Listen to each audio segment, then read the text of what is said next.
Hello, everyone, and welcome to the channel. This is going to be a new series called Behind the Art, and I'm going to look at some artwork that I've done before and talk about some interesting stories that came from the art.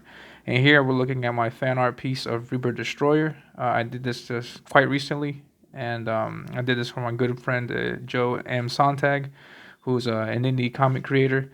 And this is his character, and this is my fan art piece of it. And we're taking a look at it from top to bottom. And um, and yeah, just wanted to do this artwork in honor of my good friend Joe, and I'm really happy that I did it now versus maybe a year or so ago, where my level has wasn't as good as it is now. Right now, with for example, with the way that I'm drawing, I was able to do a lot of different things. Like for example, these storm clouds, I was able to do that. No, 'cause I couldn't do this about a year or so ago, and also, if we take a look closer here, the hatching lines. And I think I've gotten better with the hatching lines over the years, so I'm able to do those kinds of things. And yeah, my original idea for this piece was to have this as a two-page spread, and to be my first two-page spread. I've never done one of these before, so my idea was to have on one side one drawing, and then the other side another one. And with this, I wanted to also draw my other good friend Sean's character Strees. And so I had it planned out here. This is the thumbnail that we're looking at, and I had it planned out in this way. And if we take a look, yeah, I'm sorry about the sticker right here. This is my daughter got a hold of this, and she did the circles on here also. But yeah, if we take a look now, we can see the both characters on either end, and marked off by how by the width of the artwork, and then centered down the middle. I wanted to have Strees on one side, and I wanted to have Reaper Destroyer on the other side. And if you look here, also I had the ANS logo sketched out here, and I had the idea originally to draw the logo there, but then I changed my mind like halfway through the drawing. But yeah, if we take a look closely here at this Reaper Destroyer, just give me a second. If we take a closer look here, we can see the cape. And the cape, it goes up and out, up and out. And if we take a look at the arms here, and if we take a look at the leg here and the arms, you can see that I had it positioned in this particular way. And if we take a look at the drawing and compare it, side by side, we can see that that my drawing right here does not look like my thumbnail here. And so if you're looking at this, the thumbnail, and if you're looking at the finished artwork, now the question is, what happened? What happened between one and the next? Why does it not look the same as the drawing? And so what I'm going to do now is show you some never before seen art, because what I had ended up doing was I did the drawing, I completed it from start to finish, and I took a look at it afterwards, and I hated it. I hated it, so I got rid of it and I threw it away. And what you're going to see now is some never before seen art of this exact drawing. So here we go, the big reveal. And here it is in all its glory, the never before used or seen Reaper Destroyer fan art. And yeah, there's a lot of things that I did different in this one from the one that I actually used. A lot of things that got changed. If you take a look, for example, here, it's exactly as I had it on the thumbnail. I had the arm and the leg, everything positioned right. This arm, for example, is something that I didn't like. This arm was nice. I like how I did that. The leg also, I like how I did that. It looks really nice, I think, in my opinion. But we can see here, for example, the cape was flowing up and out, and yeah, I just didn't like the piece. I didn't like this arm right here. It just didn't convince me. I was looking at it many times, and I didn't like it. Also, the rendering on the face here, I did it completely different from the final drawing. And I got the idea and the inspiration to do this from David Finch, and especially from his Moon Knight drawings. He's done that a lot. And when I decided to do Reaper Destroyer, I had that rendering idea in mind before I even started. So I'm going to show you. I'm looking through my phone right now, so I can show you the exact image that I used. And here we are. So yeah, this is a picture that I saw online of Moon Knight, and so this is the way that this is the reference that I used. So I rendered Reaper Destroy in that manner, and I mean I think I did pretty good. I mean it was so-so. I'm not too happy with it. But yeah, this is what I did, and I also used this as a reference for the rim lighting that I did on the side of Reaper. Sorry, let me take a look here again. And you can see, for example, here, this is where I used the sorry, this here right here. This is where I used the rim lighting. I used this as a reference, and I did it right here along this side, and it was pretty good. It wasn't excellent, but yeah. So yeah, the arm I didn't like. The rendering that I did on the face I didn't like. The way I did the cape I wasn't too happy with. A few other things that I wasn't too happy with, but this looks awesome in my opinion. I thought this was really great. I did this part really, really good. And let's take a close look at it, and we can see, all the lines and everything that I did for this. If you like, I can show you how I did this in another video. Please comment below. And yeah, so now we're going to compare both of the drawings. Here we have both of the Reaper Destroyers, the one that I used on the left, and the one that I didn't use on the right. And as you can see, they both look very, very similar. I was able to keep the tattered edges on the cape. I changed it a little bit towards the bottom. And then yeah, some of the details are pretty much the same, just the position's a little bit different.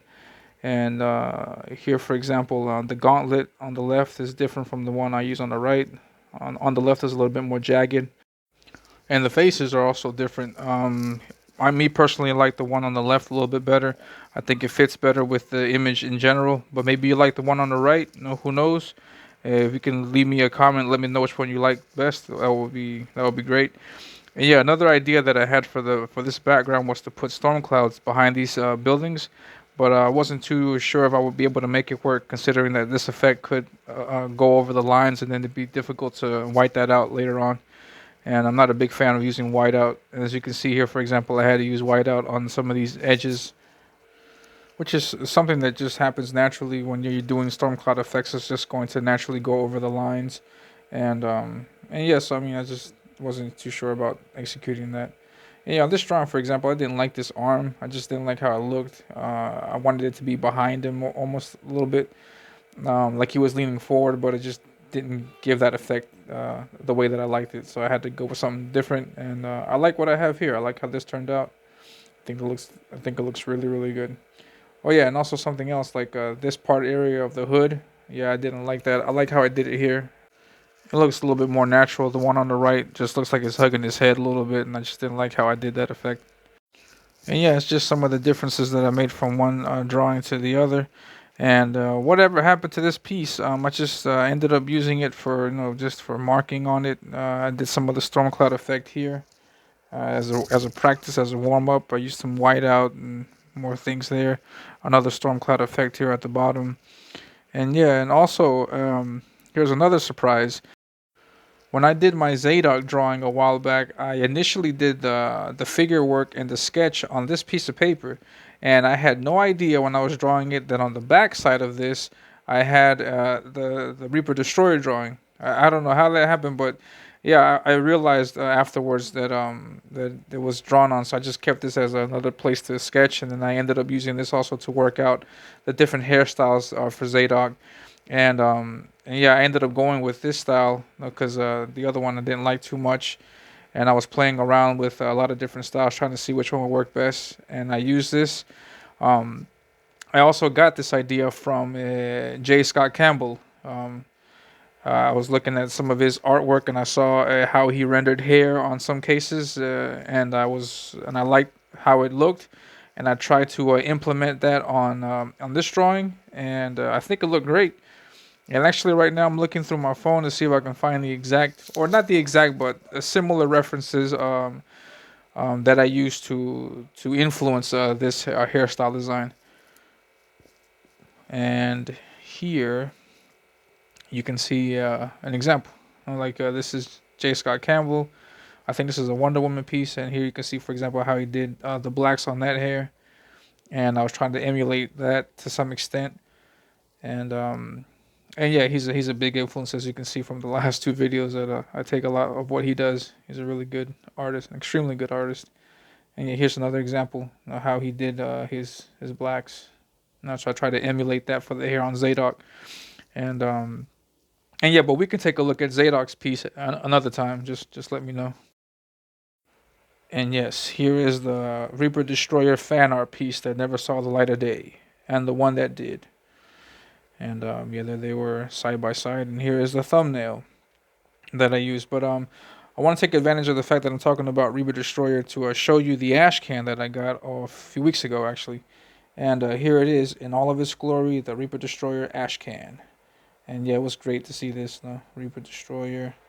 And here you have the great Joe M. Sontag, Mark Polton, Matt Bat Banning, Eric Weathers, great team. With Shelby Robertson also in here. And yeah, it was great to see this. This is awesome. This is just great stuff. Um, I'm a big fan of his art, and I remember seeing most of these pages when they were still in pencils. And it was just awesome seeing how it is coming together.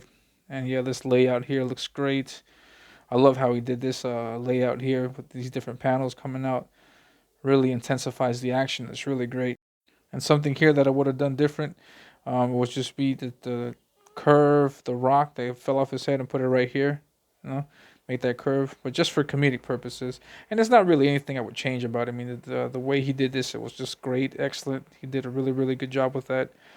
And yeah, this is awesome. I remember seeing this cover when it was still in pencils, and then later he got it inked by Jimmy Reyes, if I'm not mistaken. And yeah, it's just a great cover. Great cover, great work, great artwork. And this is also cool. Seeing these character sketches was nice. I do a lot of that stuff also for my comic, and it's really cool. And yeah, I was flipping through these pages, taking a look at this, and I came across this, the powers of the Reaper Destroyer. Now let's see if we can get a closer look at this. But here we can see exactly what he can do, and it says he has the ability to create energy shields and blasts from his hands, as well as manufacture weapons, including guns and swords. And man, if I had known about this, if I had known that he can use weapons and swords and blasts, I would have done something with that and not have drawn him just standing here like the way you see him here. Not that that's wrong, but I think I could have done something a little bit more dynamic with him using his weapons, guns, and his blasts. But yeah, that's how it goes sometimes. And yeah, here's some Shelby Robertson artwork. Always awesome to see that. He's got some really good inking. I love his hatching. It's and everything that he does. His line work is just great. Also, it's really nice stuff here. And here is Streets from Type One and Superior Press by Joe M. Sontag. And yes, great stuff. And I also got this print, which I think you've seen before. And yes, just some great artwork all around. I'm really happy that I got this. And be sure to back the book when it comes out also, which is soon, super soon. And yes, so now here's the finished artwork, the one that I used, and then here is the one that I didn't. And yeah, that's pretty much it that I have. That's all I have to show. And now let's take a look at the colors that I did for this. And here are the colors. I did this by myself on Clip Studio Paint. And I think I did a nice job with that. I like how it came out. And also, please be sure to check out Indiegogo and sign up for Joe's mailing list. He has his Reaper Destroyer book that's going to be crowdfunded and coming out soon. So be sure to grab a copy of this book, which looks to be very promising. And I'll be sure to include a link to the mailing list in the description. So be sure to click on that and sign up and be one of the first to get the book. And that's it. Thank you very much for watching the video. I'll catch you in the next one. Take care.